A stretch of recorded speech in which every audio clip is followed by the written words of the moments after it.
Fitz on Flix. I'm Fitz's friend Murph. Summer. That's right. A movie called 500 Days of Summer we saw, starring Joseph Gordon-Levitt and Zooey Deschanel. Murph, did you like this movie? Did you not? What's it about? Why don't you tell them what it's about? All right. You got two people. You got Joseph Gordon-Levitt playing Tom. Zooey, she plays Summer. In this movie, it takes place over the course of 500 days from the time that they meet to basically to the end of the movie when they are no longer together. That's not this. I'm not giving anything away there. This is something you find out very early in the movie. In fact, right at the beginning. This is not going to be a romantic comedy. This is not. They are not going to end up together. You know this from the beginning. And then the movie proceeds to jump from days 300 and whatnot back to day 200 and whatnot of them knowing each other, up to 400, up to the first day they met, up to the last day they were together, and back and forth throughout the whole movie, which sounds like it would make no sense. It sounds like it would be confusing, and it completely works. wasn't lost. This movie works better, I think, this way. It's more interesting than if it had just gone chronologically, because you see things are going great. You see they're having problems. Then you see things going great again earlier, and you realize, oh, but this is going to turn into this, and this is going to turn into that.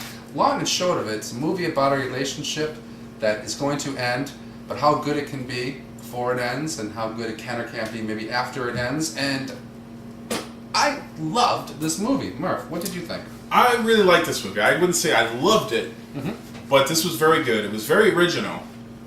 Seeing a story about a relationship that doesn't end so well.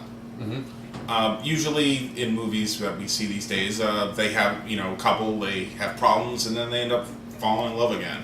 Right. But this was a very honest approach at a relationship that we've all had, maybe something heartbreaking, and having to deal and move on and start your life over after the one you love has left. Absolutely. There are a couple of things that are just brilliant about this movie. That's so good.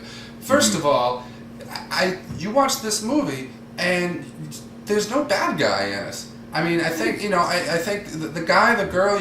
It's not like you can pick your favorite or who's right or wrong here. I think that both of them are very, very likable. Both characters, you root for both of them. This movie too. I think. I hope people that don't go see this movie aren't not seeing it because they think it's a rom-com. They think, oh, a movie about relationships. This is absolutely not a rom-com. It's a movie about romance, but it is not your typical rom-com standard, proposals, ugly truths, notebooks, whatever. This is a flat-out comedy, but a really realistic comedy. So it's completely brilliant. And yet they constantly throw things at you you're not expecting. It's a comedy. It's not a musical, and yet there's a big dance number in it.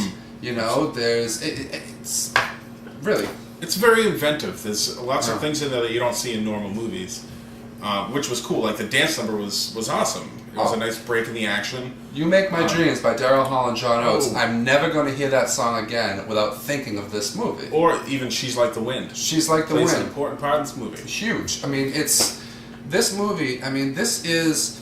I have to see it again. This movie actually, it's begging me. I really want to go to theater and see this movie again. I can't wait for this movie to come to DVD because this is something I think I can watch over and over again and really, really enjoy.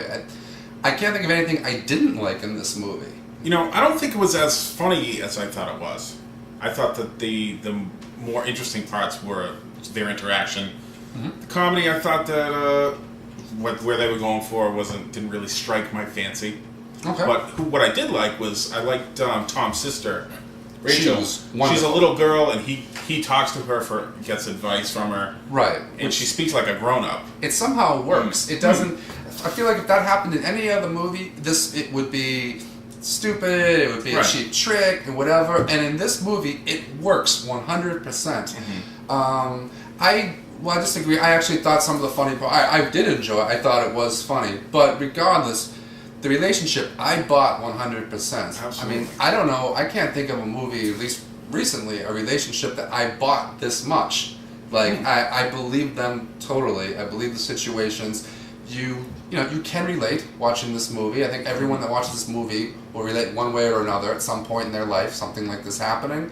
And I really, really like this movie. I mean, so this year, I mean, I'm thinking Up, perhaps. Perhaps Observe and Report. I'm thinking of a couple that maybe I like better than this year. But this is really, I need to see this movie again. You all need to see this movie. You're not going to see it coming. It's wonderful. Wonderful movie, I think. I think Fitzy said it all.